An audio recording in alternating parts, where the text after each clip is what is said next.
Assalamualaikum warahmatullahi wabarakatuh. Kami dari kelompok 7 yang membahas tema tentang mengembangkan dan memilih bahan pembelajaran.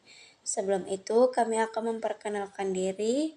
Yang pertama, Maisyara Atifa dengan NIM 0305223049. Yang kedua, Inna Mutmainna Dalimunte dengan NIM 0305223040. Yang ketiga, Cindy Okawildas Hasibuan dengan NIM 0305223038. Dan yang keempat, Rashid Rida Siregar dengan NIM 0305222101. Klasifikasi bahan dan media pembelajaran. Bahan dan media pembelajaran sangat penting digunakan dalam aktivitas belajar. Smaldino dan juga kawan-kawan mengemukakan bahwa klasifikasi bahan dan media pembelajaran terdiri dari yang pertama teks. Media teks telah lama digunakan dalam aktivitas belajar. Selain penggunaannya yang relatif murah dan juga fleksibel, contoh medianya itu buku, e-book, dan lain-lain. Yang kedua, ada media audio. Jenis tes media audio ini sangat efektif dan efisien sesuai dengan hasil pencapaian aktivitas belajar. Pada dasarnya digunakan dalam berbahasa dan juga seni. Yang ketiga, ada media video. Media video ini menayangkan dengan gambar bergerak dan juga unsur suara, sehingga dapat diposting ke dalam media sosial dan juga dapat ditonton oleh semua orang dan juga digunakan dalam media pembelajaran terbuka. Bahan dan media pembelajaran selanjutnya adalah visual. Adapun beberapa contohnya adalah gambar.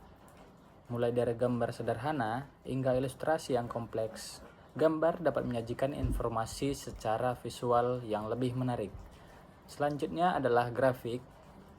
Grafik, diagram, dan tabel ini sangat berguna untuk menyajikan data dan hubungan antar variabel secara jelas. Contoh selanjutnya adalah video, berupa video animasi, video pembelajaran, atau video eksperimen, yang dapat memberikan pengalaman belajar yang lebih interaktif dan mendalam. Selanjutnya, bahan dan media pembelajaran manipulatif. Adapun beberapa contohnya adalah seperti alat peraga, simulasi, dan permainan edukatif. Contoh dari alat peraga adalah benda-benda yang nyata yang dapat dipegang dan dimanipulasi seperti kubus, bola, dan model anatomi. Kalau simulasi, seperti simulasi komputer, memungkinkan siswa untuk melakukan eksperimen virtual dan mengamati hasil secara langsung. Dan contoh dari permainan edukatif adalah seperti permainan puzzle, kartu flash, atau permainan papan. Selanjutnya, adapun bahan dan media pembelajaran people, ada beberapa contohnya adalah guru sebagai fasilitator. Guru memiliki peran yang sangat penting dalam mengelola proses pembelajaran dan memberikan umpan balik kepada siswa. Selanjutnya, teman sebaya. Belajar bersama teman sebaya dapat menciptakan suasana yang kolaboratif dan memungkinkan siswa untuk saling belajar. Selanjutnya adalah narasumber ahli. Narasumber ahli dari berbagai bidang dapat memberikan perspektif baru dan memperkaya pengetahuan siswa. Dan adapun manfaat penggunaan bahan dan media pembelajaran. Yang pertama, untuk meningkatkan minat belajar dari peserta didik. Selanjutnya, mempermudah pemahaman yang dapat membantu siswa memahami konsep yang abstrak. Selanjutnya, membuat pembelajaran lebih interaktif. Aktivitas yang melibatkan siswa secara langsung dapat meningkatkan keterlibatan dan partisipasi mereka. Selanjutnya, memvariasikan metode pembelajaran dengan menggunakan berbagai jenis bahan dan media yang dapat menghindari kebosanan dan membuat pelajaran lebih bermakna.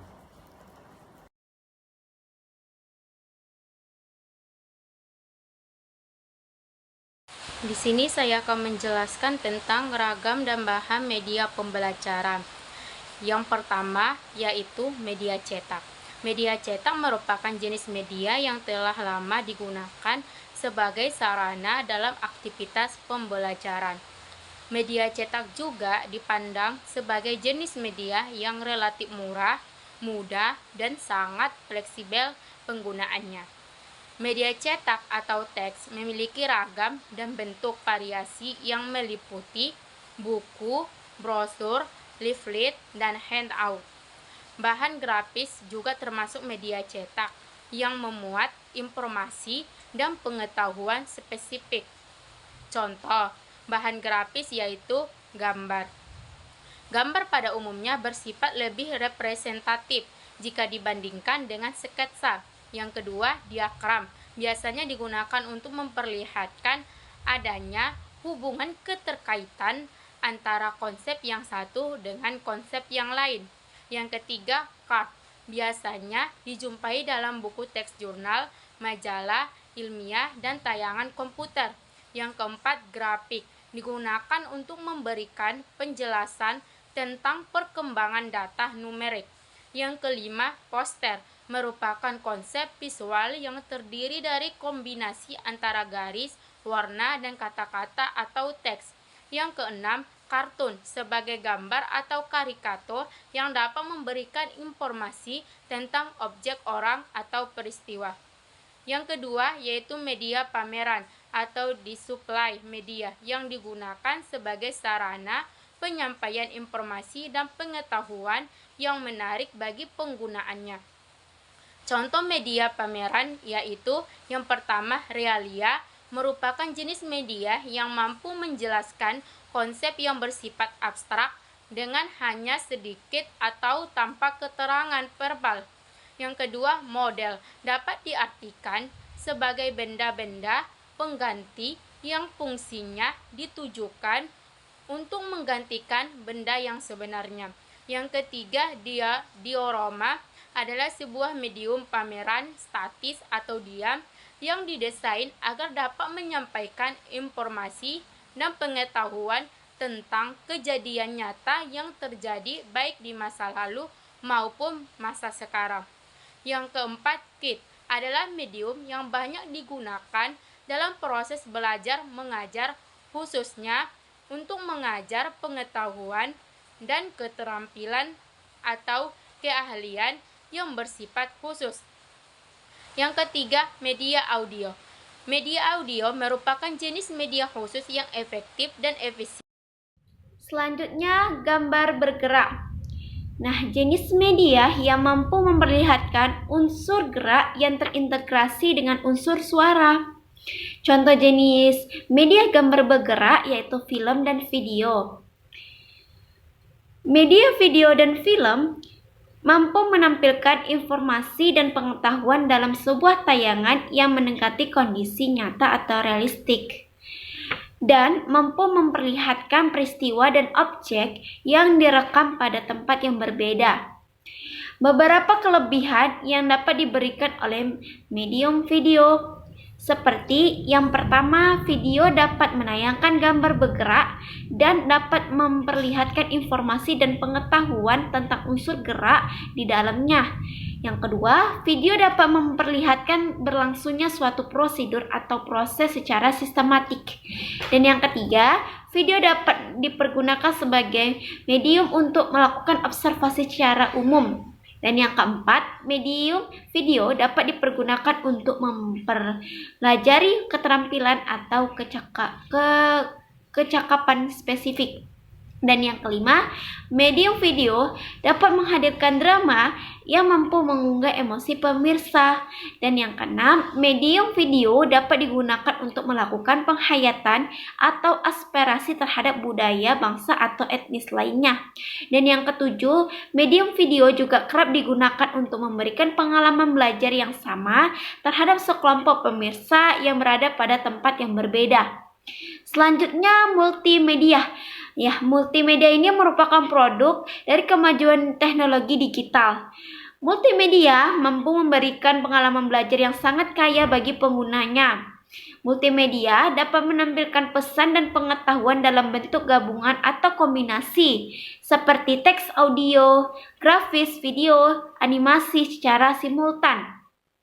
Program multimedia mampu menayangkan informasi dan pengetahuan yang dapat dipelajari oleh siswa secara konferensif. Selanjutnya, perangkat komputer.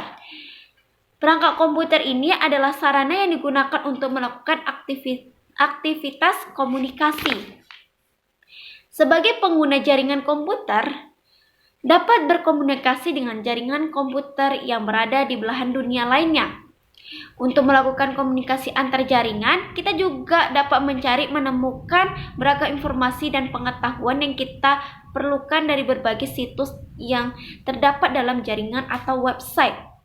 Perangkat komputer sebagai sarana komunikasi antar jaringan atau internet telah menghadirkan beragam bentuk aktivitas pembelajaran seperti online learning atau belajar dalam jaringan, blended learning, web-based learning, dan juga Mixed Open Online Course atau MOOC.